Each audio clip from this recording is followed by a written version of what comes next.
روزوں کے اوپر ایک ریسرچ میں پڑھا تھا، اس نے کہا اللہ نے انسان کا جسم ایسا بنایا ہے، جب وہ جسم کو مشکلوں میں ڈالتا ہے، جب آپ کھانا نہیں کھاتے تو جسم کو مشکل میں ڈالتے، آپ ورزش بھی کرتے ہیں، کھانا نہیں کھاتے، تو اللہ نے جسم میں ایک ایسے ہی کیمیکلز چھوڑے ہوئے ہیں جو نکل کے پھر لڑتے ہیں جسم کو بچانے کے لیے۔ اللہ نے جسم ایسا بنایا ہے تو وہ جسم کو بچانے کے لیے وہ پھر پوری کوشش کرتے ہیں، اور وہ پھر آپ کی جس کو کہتے ہیں امیونٹی سسٹم، جو بیماریوں سے روکتا ہے آپ کو، وہ آپ کا امیونٹی سسٹم اور تکڑا کر دیتا ہے۔ تو روزوں کو یہ مغربی اخبار کہہ رہا ہے کہ اس کا فائدہ کیا ہے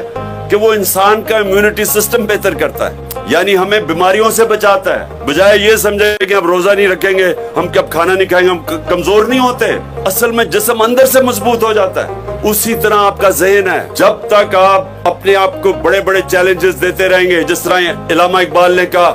کہ ستاروں کے آگے جہان اور بھی ہیں،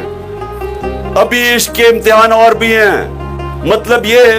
کہ جب آپ ایک مرحلے پہ پہنچتے ہیں تو وہ رکتے نہیں ہیں، پھر اپنے آپ کو ایک اور چیلنج کر دیں، پھر اور چیلنج کریں، اور انسان اور اوپر جاتا رہتا ہے۔